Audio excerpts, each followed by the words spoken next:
வணக்கம் நேர்களே, நலம் தானே? நான் உங்கள் ஆர்ஜே பாரதி கருணாகரன்.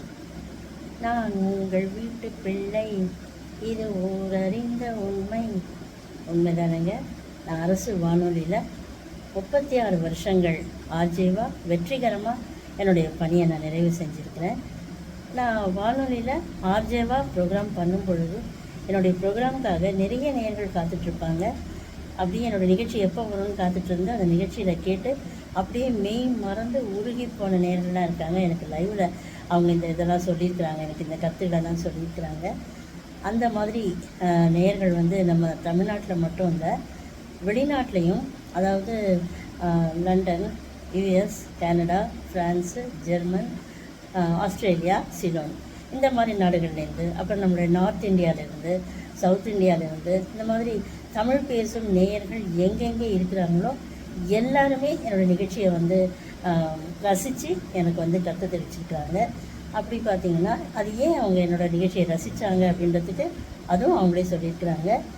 ஏன்னா என்னுடைய நிகழ்ச்சியில் நான் சாங் செலக்ட் பண்ணுற அந்த விதம், என்னுடைய சாங் செலெக்ஷன் அண்டு அந்த பாடல்களுக்கு நான் தரப்போகிற இந்த ரெண்டு வரி காம்பியரிங், 2 வரி தான் சொல்லுவேன்.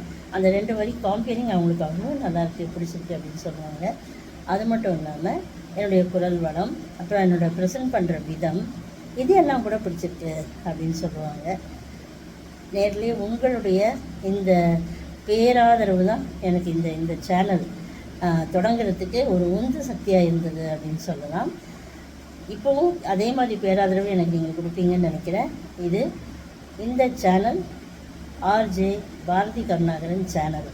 இது உங்களுக்கான சேனல். தமிழ் பேசும் நேயர்கள் எங்கெங்கே இருக்கிறாங்களோ, உலகளாவிய நேயர்கள் எங்கெங்கே இருக்கிறாங்களோ எல்லாருமே விரும்பி கேட்கக்கூடிய சேனல் இது, விரும்பி கேட்கக்கூடிய நிகழ்ச்சி இது. அதாவது ஓல்டு சாங்ஸ் தான் எனக்கு ரொம்ப பிடிக்கும். யான் பெற்ற இன்பம் பெருக இவ்வையகம், அதுதான் என்னுடைய பாலிசி. பார்க்கலாமா? ஓல்டு சாங்ஸ் எல்லாம் ஒரு அலசலாமா? நமக்கு பிடிச்ச விதத்தில் உங்களுக்கு அது பிடிக்கும்னு நினைக்கிறேன். வாங்க நிகழ்ச்சிக்குள்ளே போகலாம். ஒரு பாடல் நமக்கு பிடிக்குது அப்படின்னா அது வந்து பலரோட கூட்டு முயற்சி தான் ஒரு பாடலோட வெற்றிக்கு காரணம். அதாவது ஒன்று, அந்த பாடலோட வரிகள் நமக்கு பிடிக்கும், அப்படி இல்லைன்னா அந்த பாடலோட இசை நமக்கு பிடிக்கும், அப்படி இல்லைன்னா அந்த பாடல் காட்சி படம் எடுத்த விதம் அது பிடிக்கும், அப்படி இல்லைன்னா பாடலில் நடிச்சிருக்காங்க இல்லையா அந்த நடிகர் நடிகை அவங்கள பிடிக்கும். இன்னொரு காரணம் வந்து பாடலில் அந்த திரைப்படத்தில் அந்த பாடல் இடம்பெற்ற சுச்சுவேஷன் நல்லாயிருக்கும். சில டைமில் அந்த சுச்சுவேஷன் தகுந்த மாதிரி பாட்டு, இந்த மாதிரி நிறைய விஷயங்கள் ஒரு பாடல் நமக்கு பிடிக்குதுன்னா அதுக்கு காரணங்கள் நிறைய இருக்குது. சரியா? அது எல்லாமே ஒரே பாட்டில் இருக்குதுன்னு சொல்ல முடியாது. ஒவ்வொரு பாட்டில் ஒன்று நமக்கு பிடிக்கும். அது மாதிரி எந்தெந்த பாட்டில் நமக்கு எது பிடிக்குதுன்றது இந்த நிகழ்ச்சியில் நம்ம வந்து அலசி ஆராய்ஞ்சு நம்ம வந்து என்ஜாய் பண்ணலாம். இப்போ நிகழ்ச்சியில் முதல் பாடல் அப்படின்னு எடுத்துக்கிட்டால், திரைத்துறையில் கோலோச்சிய 2 ஜாம்பவான்கள் அப்படின்னு சொன்னிங்கன்னா, அந்த காலத்தில் 1960s அந்த மாதிரி டைமில், அந்த பீரியடில் பார்த்திங்கன்னா எம்ஜிஆர் அவர்களும் சிவாஜி அவர்களும் இல்லையா, அவங்க 2 பேரும் எக்கச்சக்கமான படங்கள் நடிச்சிருக்கிறாங்க. நிறைய பாடல்கள் அவங்களுக்கு இருக்குது, நிறைய ஹிட் சாங்ஸ் இருக்குது, நமக்கு எல்லாருக்குமே பிடிச்சது. அந்த எம்ஜிஆர் அவர்கள் வந்து நிறைய ஹீரோயினோடு நடிச்சிருக்காங்க, சிவாஜியும் அந்த மாதிரி தான். அப்போது அப்படி இருக்கும்பொழுது இப்போ நம்ம முதல் பாடலாக எம்ஜிஆர் அவர்கள் பாடல் நம்ம எடுத்துக்கலாம். அதில் அவர் நடித்த பாடலை நமக்கு பிடிச்ச பாடல் ஒன்று சொல்லுங்கள் அப்படின்னா எப்படி சொல்ல முடியும்? ஏகப்பட்ட பாடல் இருக்குது. ஒரே ஒரு பாட்டு சொல்லுங்கன்னா எப்படி தான் சொல்கிறது சொல்லுங்கள்? சரி, இருந்தாலும் நம்ம இப்போ நிகழ்ச்சிக்கு சொல்லணும் இல்லையா, சொல்கிறேன். முதல் பாடல் வந்து, அன்று வந்ததும் இதே நிலா, இன்று வந்ததும் அதே நிலா, என்றும் உள்ளது ஒரே நிலா, இருவர் கண்ணுக்கும் ஒரே நிலா.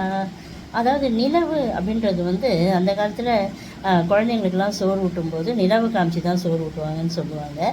அந்த காலத்துலேருந்து நம்ம குழந்தையாக இருந்த காலத்துலேருந்தே நம்ம வந்து நம்மளுடைய வாழ்க்கையோட கடைசி வரைக்குமே அந்த நிலவு வந்து நம்மளுடைய பயணம் பண்ணிகிட்டே வரும். நிலவு அப்படின்றது இல்லாத பாடல்களே கிடையாது. நிலவு வச்சு கவிஞர்கள், எல்லா கவிஞர்களும் பாடல்கள் எழுதியிருக்கிறாங்க. அதில் முத்தாய்ப்பா உள்ள பாடல், குறிப்பிட்ட பாடல் வந்து சிறப்பு பெற்ற பாடலில் இதுவும் ஒன்று. சரிங்களா? இதில் எம்ஜிஆர் அவர்களும் சரோஜாதேவி அவங்களும் நடிச்சிருப்பாங்க. பாடலை வந்து எப்பவுமே நம்ம மேலோட்டமாக பார்க்காம பாடல் ஃபுல்லாக நம்ம கேட்கணும். ஃபுல்லாக கேட்டால் தான் அதனுடைய சிறப்புகள் அத்தனையும் நமக்கு வந்து தெரியும், நம்ம ரசிக்கலாம். இப்போ இந்த பாடலில் தொடக்கத்தில் வந்து எம்ஜிஆர் அவர்கள் வந்து பியானோ வாசிச்சுட்ருப்பார். அதுக்கப்புறம் திரும்பி இந்த பாடல் ஆரம்பிக்கும்போது ஆரம்ப மியூசிக் வருது இல்லையா, அப்போ அவர் வந்து ஒரு மியூசிக் ஒன்று, ஒரு ஸ்டெப்ஸ் ஒன்று போட்டு டான்ஸ் ஒன்று ஆடுவார். சின்ன டான்ஸ் தான், ஆனால் ரொம்ப நல்லாயிருக்கும். அது அவர் ஸ்டெப்ஸ் போடுறது ரொம்ப நல்லாயிருக்கும். அப்படி பார்த்தீங்கன்னா எம்ஜிஆர் அவர்களுக்கு வந்து இந்த மாதிரி ஸ்டெப்ஸ் போடுறது வந்து இன்னொரு பாட்டில் கூட இருக்குது. அதாவது அந்த மாப்பிள்ளை காதலிச்சான் கையை பிடிச்சான் என்ன கையை பிடிச்சான், அந்த பாட்டில் வந்து எப்படி தெரியுமா, கேஆர் விஜயா அவங்க கொல்லப்புறத்தில் கிணத்துக்கிட்ட இருந்து பாடிட்டு இருப்பாங்க அந்த பாட்டை. எம்ஜிஆர் அவர்கள் வீட்டுக்குள்ளே கட்டிலில் படுத்திருப்பார். அவங்க ஒரு பாதி பாட்டு பாடினதுக்கப்புறம் இடையில இவர் எழுந்து பாடுவார், கட்டிலேருந்து எழுந்து பாக்கி பாட்டை இவர் பாடுவார். அப்போது கட்டிலேருந்து எழுந்து ஒரு ஸ்டெப்ஸ் போட இருப்பாங்க, அது சூப்பராக இருக்கும். அதே மாதிரி பார்த்தீங்கன்னா இன்னொரு பாட்டில் வந்து ஒரு பெண்ணை பார்த்து நிலவை பார்த்தேன் நிலவில் குளிரில்லை, அந்த பாட்டில் கூட பாடல் கடைசியில் காலை மாற்றி மாற்றி போட்டு ஒரு ஸ்டெப்ஸ் ஒன்று போடுவார். ரொம்ப அருமையாக இருக்கும் அதெல்லாம். அதே மாதிரி இந்த பாட்டில் தொடக்கத்தில் அதே மாதிரி ஒரு ஸ்டெப்ஸ் இருக்குது, அதை ரசிக்கலாம். அதுக்கப்புறம் பாடலை வந்து தொடர்ந்து நம்ம கேட்கும்பொழுது அந்த நிலவு பற்றி நிறைய வரிகள் கருத்துக்கள் சொல்லிட்டு வராங்க பாட்டில். அதில் ஒரு பாட்டு வந்து ஒரு வரி வந்து அம்பிகாபதி கண்ட நிலா அமராவதியை தின்ற நிலா கம்பன் பாடிய வெள்ளி நிலா கவியில் ஆடிய பிள்ளை நிலா அப்படின்னு வரும். அதாவது அம்பிகாபதி அமராவதி கதை வந்து நமக்கு தெரியும். அதை வந்து என்ன அழகாக 2 வரியில் சொல்கிறாங்க பாருங்கள் இல்லையா. அந்த மாதிரி இன்னும் இந்த நிலாவை பற்றி இன்னும் நிறைய வரிகள் இந்த பாட்டில் இருக்குது. அதெல்லாம் நான் உங்கள் மனக்கண் முன்னால் ஓடும் அப்படின்னு நினைக்கிறேன். இந்த படம் வந்து பணக்கார குடும்பம் படத்துலேருந்து இடம்பெற்ற பாடல். எம்ஜிஆர் அவர்களும் சரோஜாதேவி அவங்களும் இந்த பாடல் காட்சிக்கு நடிச்சிருப்பாங்க. ஒரு பாடல் நமக்கு பிடிக்கும் அப்படின்னா அதுக்கு பல காரணங்கள் நான் சொன்னேன் இல்லையா. அதில் ஒரு காரணம் நான் சொல்ல விட்டுட்டேன். அது என்னென்னா பாடுறவங்களோட குரல். அதாவது TM Soundararajan, P Susheela, S Janaki, அப்புறம் பிவி ஸ்ரீனிவாஸ், இந்த மாதிரி நிறைய எல்ஆர் ஈஸ்வரி, இவங்க குரல்லாம் இருக்குது பாருங்கள். அதுவே வந்து பாடலுக்கு ஒரு மெருகூட்டும். எத்தனையோ பாடல்கள் அது மாதிரி இருக்குது. வாராயன் தோழி வாராயோ, இது எல்ஆர் ஈஸ்வரிக்கு. அதுக்கப்புறம் டிஎம் சௌந்தரராஜன், பி சுசீலாக்கு ஏகப்பட்ட பாடல்கள் இருக்குது. அதே மாதிரி இவங்களுக்கு எடுத்துக்கிட்டிங்கன்னா எஸ் ஜானகியோட அந்த கால குரல் இருக்குது பாருங்கள், அடடா அவ்வளோ அருமையாக இருக்குங்க. ஓ மாம்பழத்து வண்டு வாசமல செண்டு யார் வரவை கண்டு வாடியது இன்று, அந்த பாட்டில் என்ன அருமையான குரல் ஜானகி அவங்களுக்கு. அப்படியே குழையும் அந்த அந்த அவங்களோட அந்த காலத்து குரல் வந்து அவ்வளோ அருமையாக இருக்கும். இன்னும் நிறைய பாடல்கள் சொல்லலாம் எஸ் ஜானகி அவங்களுக்கு. அந்த மாதிரி பாடுறவங்க குரலும் நமக்கு வந்து பாடல் பிடிக்கிறதுக்கு ஒரு காரணமாக இருக்கும். சரி, இப்போ நிகழ்ச்சிக்கு 2வது பாடல் நம்ம பார்க்கணும் அப்படின்னா சிவாஜி அவர்களும் வந்து நிறைய ஹீரோயினோட நடிச்சிருக்கிறாரு. சொல்லிக்கிட்டே போகலாம், அதுவும் அவங்க நடித்த லிஸ்ட்டும் நிறைய இருக்கும். ஆனால் இப்போ நம்ம எடுத்துருக்கிற இந்த பாடல் சிவாஜி அவர்களும் வாணிஸ்ரீ அவங்களும் பாடினது இதான் நடித்தது. பாடல் காட்சியில் நடிச்சிருக்கிறாங்க, அவங்க பாடுற மாதிரி இருக்கும்.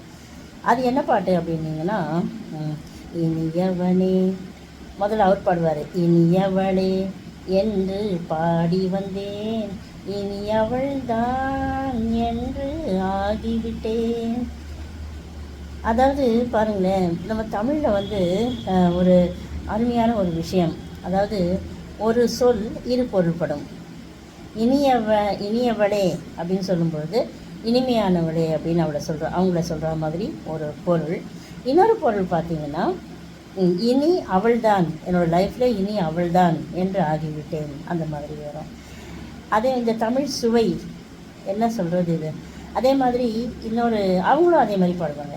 இனியவனே என்று பாடி வந்தேன் இனி அவன்தான் என்று ஆகிவிட்டேன் அப்படின்னு சொல்லிட்டு அந்த பாடல்லையும் வந்து இன்னும் உள்ள வரிகள்லாம் பார்த்திங்கன்னா 1000 காலம் இந்த உள்ளம் ஒன்றாகும் ஒன்றானவர் வாழ்வே இன்ப வெள்ளம் என்றாகும் துணி தேடி வரும்போது நெஞ்சில் என்ன நாணமோ அப்படின்னு அதில் பாருங்களேன். அதாவது வெள்ளம், ஆற்றுல வந்து வெள்ளம் வரும், அது நமக்கு எல்லாமே தெரியும்.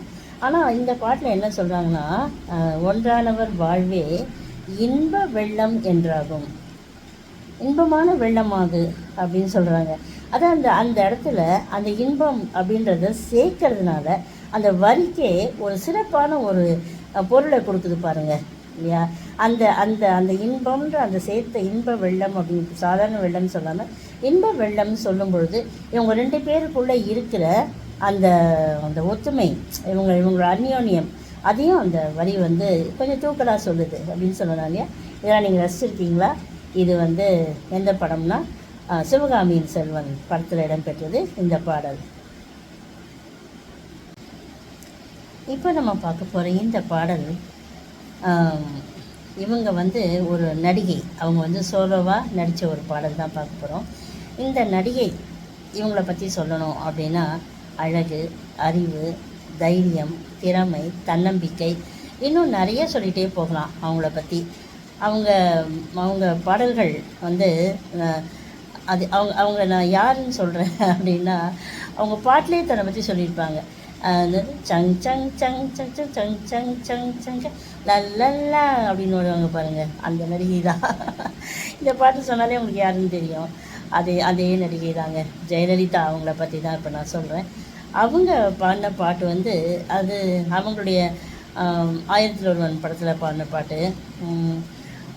என்ன பாட்டு சொல்லலாம், 1001 படத்தில் பருவம் எனது பாடல், பார்வை எனது ஆடல், கருணை எனது கோயில், கலைகள் எனது காதல், கருணை எனது கோயில், கலைகள் எனது காதல் அப்படின்னு சொல்லுவாங்க. அதாவது அவங்கள தன்னை பற்றி தானே அவங்களுக்காகவே எழுதின பாடல் மாதிரி இருக்கும். அது வேறு என்ன சொல்ல முடியும். சின்னஞ்சிறிய கிளி பேசும், கண்ணங்கரிய குயில் கூவும், பறவை இனங்கள் துதி பாடும், பாவை எனக்கு துணையாகும். எவ்வளோ அருமையான ஒரு வரிகள் பாருங்கள். இயற்கையெல்லாம் சேர்த்து அவங்களுக்கு துணையாக இருக்கும் அப்படின்ற மாதிரி அந்த ஒரு பாடல். அது கேட்கும்போதே நமக்கெல்லாம் வந்து அவ்வளோ ஒரு நமக்கே ஒரு சந்தோஷத்தை கொடுக்கும். நம்மளே அந்த கேரக்டராக மாறின மாதிரி ஆகிடுவோம். நம்ம அந்த பாட்டு வந்து அப்படி ஒரு கிக்கு கொடுக்கும். அந்த பாடல் 1001 படத்தில், அதாவது 1001 படத்தில் வந்து அதோ அந்த பறவை போல வாழ வேண்டும் இதுவும் இருக்கும். இதில் வந்து அவங்க அந்த கப்பலில் ரெண்டு பேரும் அப்படி எம்ஜிஆர் அவர்களும் ஜெயலலிதா அவர்களும் ஆடிக்கிட்டே பாடுற மாதிரி இருக்கும். அந்த பாட்டுன்னு சொல்லலாம். அதே மாதிரி இன்னொரு பாட்டும் இருக்குது. ஆனால் இந்த பாட்டு தான் ஸ்பெஷல். இவங்களுக்குன்னு எடுத்துக்கிட்டால் இந்த பாட்டு வந்து ஸ்பெஷல். ஓகேவா? இந்த பாட்டை நீங்கள் ரொம்ப ரசிச்சிருக்கீங்க அப்படின்னு நினைக்கிறேன். எம்ஜிஆர் அவர்கள், சிவாஜி அவர்கள், அவங்களுக்கு அப்புறம் அவங்க பீரியட்லேயே மூத்த ஒரு சீனியர் ஆர்டிஸ்ட் அப்படின்னு எடுத்துக்கிட்டால் அது வந்து ஜெமினி கணேசன் அவர்கள் தான்.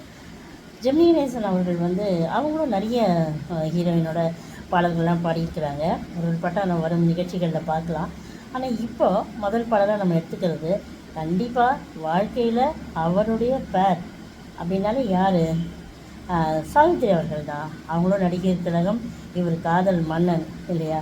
இவங்க அருமையான ஜோடி. இவங்க ரியல் லைஃப்லேயும் ஹஸ்பண்ட் ஒய்ஃபாக இருந்தாங்க. அதே சமயத்தில் திரையிலையும் வந்து ஜோடியாக நடிச்சிருக்கிறாங்க. இவங்க பாட்டு அப்படிங்கிறதுல இவங்க பாட்டும் எக்கச்சக்கமாக இருக்குது. அதில் ஒரே பாட்டு இப்போ சொல்லணும் அப்படின்னா, காற்று வந்தால் தலை சாயும் நானல், காதல் வந்தால் தலை சாயும் நாணம், ஆற்றினிலே கரை புரளும் வெள்ளம், ஆசையிலே கரை புரளும் உள்ளம். ஆரம்பமே அப்படியே அசத்தல் பாருங்கள். அதாவது தமிழ் சுவை பற்றி நான் சொன்னேன் இல்லையா, இனியவளே இனியவனேன்ற மாதிரி தான் இதுலேயும் தமிழ் சுவை அப்படியே கொட்டி கிடக்கு. எப்படின்னு கேட்டிங்கன்னா, நாணல் நாணம். நாணல் அப்படின்றது வந்து அதில் இல்லு வருது கடைசியில். இல்லை நாணம்னா இம்மு வருது, அவ்வளோதான். ஒரு எழுத்து தான் மாறுது. ஒரு சொல்லில் ஒரு எழுத்து மாறும் பொழுது அவளுடைய அர்த்தம் மாறுது. அந்த அர்த்தம் மாறுறதுக்கு தகுந்த மாதிரி பாடல் வரிகளை இங்கே வந்து காதலுக்கு தகுந்த மாதிரி வரிகளை வந்து சேர்க்கணும், எழுதணும். என்ன அருமையாக இருக்குது பாருங்கள். நம்மளாம் அது மாதிரி யோசித்து எழுத முடியுமா? கவிஞர்களுக்கு எழுதுவாங்க, நமக்கெல்லாம் ரசிக்க தாங்க தெரியும். இதில் வந்து இப்போ நாணல் அப்படி, காற்று வந்தால் தலை சாயும் நாணல் அப்படி தானே. இப்போ காற்று அடிக்குது, நாணல்ன்றது மெல்லிஸாக இருக்கும். அது வந்து காற்று வந்தால் கண்டிப்பாக அது இப்படி எப்படி சாயும்ல, சாயும் போது கண்டிப்பாக தலை சாயிற மாதிரி தான் இருக்கும். அதே மாதிரி காதல் வந்தால் தலை சாயும் நாணம், இது நம்ம இதுக்கு நம்ம விளக்கம் சொல்லவே வேண்டாம். அதே மாதிரி ஆற்றினிலே கரை புரளும் வெள்ளம், கண்டிப்பாக அப்படி தானே. ஆற்றுல வெள்ளம் எப்படி கரை புரண்டு ஓடும், அதே மாதிரி இவங்க வந்து ஆசையிலே கரை புரளும் உள்ளம், அங்கே வெள்ளம் இங்கே உள்ளம். என்ன சூப்பராக இருக்கா? இதே மாதிரி இந்த பாடல்லையும் உள்ளுக்குள்ளே நீங்கள் போய் பார்த்தீங்கன்னா இன்னும் நிறைய அதே மாதிரி நிறைய சொற்கள் மாறி மாறி மாறி தான் வரும். அதுக்கு தகுந்த மாதிரி வரிகளும் இருக்கும், அர்த்தமுள்ள வரிகளாகவும் இருக்கும். நம்ம அதை ரசிக்கலாம். இது வந்து காத்திருந்த கண்கள் படத்தில் இவங்க 2 பேரும் நடித்தது. ஜெமினி அவர்களும் சாவித்ரி அவர்களும் நடித்த பாடல் இது.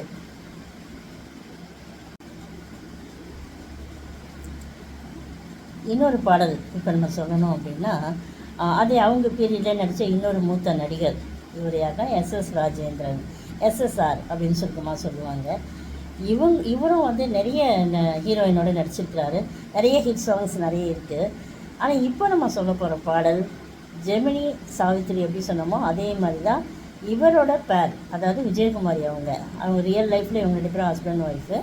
அதே மாதிரி சினிமாவிலையும் ஜோடியாக நடிச்சிருப்பாங்க. இப்போ இவங்க நடித்த பாடல் அப்படின்னு எடுத்துக்கிட்டால் நிறைய பாட்டு இருக்குது. இப்போ அதெல்லாம் அடுத்தது வரும் நிகழ்ச்சிகளில் பார்க்கலாம்.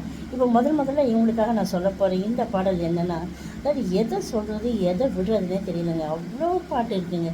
ஆனால் இப்போ ஒன்று தானே சொல்ல முடியும். சரி, அது என்ன சொல்கிறேன்னா, முன்னொரு பிறவி எடுத்திருந்தேன், உன்னிடம் மனதை கொடுத்திருந்தேன், பின்னொரு பிறவி எடுத்து வந்தேன், பேசியபடியே கொடுக்க வந்தேன். என்ன அருமையான வரிகள் பார்த்தீங்களா? அதாவது நமக்கு வந்து முற்பிறவி அடுத்த பிறவி இதை பற்றிலாம் நம்பிக்கை இருக்கோ இல்லையோ அதெல்லாம் விட்டுருங்க. ஆனால் இந்த பாடலில் இதை சொல்கிறாங்க பாருங்கள். அதாவது முன்ன ஒரு பிறவியில் நம்ம 2 பேரும் ஹஸ்பண்ட் ஒய்ஃபாக இருந்தோம். அப்போ வந்து அடுத்த பிறவியில் நம்ம 2 பேரும் சேருவோம் அப்படின்னு பேசணும். அதே மாதிரி இந்த பிறவியில் உன்னை நான் தேடி வந்தேன் அப்படின்னு அவர் சொல்கிறாரு. அதுக்கு இவங்களும் வந்து முன்னொரு பிறவி எடுத்து வந்தேன், உன்னிடம் மனதை கொடுக்க வந்தேன் அவர் சொல்ல, பின்னொரு பிறவி எடுத்து வந்தேன், பேசியபடியே கொடுக்க வந்தேன். இவங்க முற்பிறவியில் வந்து ஹஸ்பண்ட் ஒய்ஃபாக இருந்தாங்க, அது மாதிரி பேசினாங்க, இப்போ கொடுக்க வந்தாங்க. இதெல்லாம் எப்படி தெரியும்? அதாவது ஆத்மார்த்தமான தம்பதிகள் இவங்க, அதனால் அதெல்லாம் நடந்திருக்கும் அப்படின்ற மாதிரி ஒரு சுவை தான் அதில் வந்து இது வந்து ஒரு ரசிக்க தகுந்த ஒரு விஷயம். இது நடந்ததா நடக்கலையான்றதெல்லாம் வேறு. ஆத்மார்த்தமான தம்பதிகள், கருத்துரிமித்த தம்பதிகள் அப்படின்னா இப்படி தான் இருப்பாங்க அப்படின்றதுக்கு இந்த பாடல் ஒரு சான்று. இதில் வந்து இது என்ன பாடல் உங்களுக்கு தெரியும் இல்லையா? காக்கும் கரங்களில் ஞாயிறு என்பது கண்ணாக, திங்கள் என்பது பெண்ணாக, செவ்வாய் கோவை பழமாக, சேர்ந்தே நடந்தது அழகாக. இந்த பாட்டு தாங்க இன்றைக்கி நிகழ்ச்சி. நம்ம 5 பாட்டு நம்ம பார்த்துருக்குறோம். இன்னும் நிறைய உங்களுக்கு சொல்லணும்னு எனக்கு ஆசை தான், ஆனால் டியூரேஷன் போயிட்டே இருக்குது இல்லையா? அதனால் அடுத்த நிகழ்ச்சியில் நம்ம வந்து வேறு ஒரு 5 பாடல்களை நம்ம வந்து பார்க்கலாம். இதே மாதிரியே இந்த பாடல்களெல்லாம் உங்களுக்கு பிடிச்சிருக்கோம் அப்படின்னு நினைக்கிறேன். நான் சொன்ன கருத்துக்கள் வந்து அந்த பாடலை நான் எடுத்து சொன்ன வரிகள் வந்து வேறு. நீங்கள் எடுத்து உங்களுக்கு எந்த வரிகள் பிடிச்சிருக்குன்றதை நீங்களும் எனக்கு வந்து சொல்லலாம், கருத்துக்கள் தெரிவிக்கலாம். டிஸ்கிரிப்ஷனில் என்னோடய ஃபோன் நம்பர் இருக்கும். என்னோடய ஃபோன் நம்பருக்கே நீங்கள் வந்து கருத்துக்கள் தெரிவிக்கலாம். அதே மாதிரி எல்லோரும் கேட்குற மாதிரி தான் நானும் கேட்குறேன். என்னுடைய சேனல் ஆர்ஜே பாரதி கருணாகரன் அப்படின்ற இந்த சேனலை வந்து நீங்கள் சப்ஸ்கிரைப் பண்ணணும், பெல் பட்டனை ப்ரெஸ் பண்ணணும். நம்ம வந்து தொடர்ந்து இந்த மாதிரி நிகழ்ச்சியில் நிறைய நம்ம வந்து பேசலாம். உங்களுக்காக நான் வந்து நிறைய சாங்ஸ் வந்து ப்ரோக்ராம் பண்ணும்போதே, ரேடியோவில் ப்ரோக்ராம் பண்ணும்போதே செலக்ட் பண்ணி கொண்டு வருவேன். அதே மாதிரி தான் இப்போவும் நிறைய சாங்ஸ் எனக்கு வந்து போட்டுட்டு வருது மனசில். ஆனால் நேரம் கருதி நம்ம வந்து இந்த நிகழ்ச்சி இதோட முடிச்சுக்கலாம். நன்றி, வணக்கம். மீண்டும் ஒரு நிகழ்ச்சியில் நம்ம சந்திப்போம்.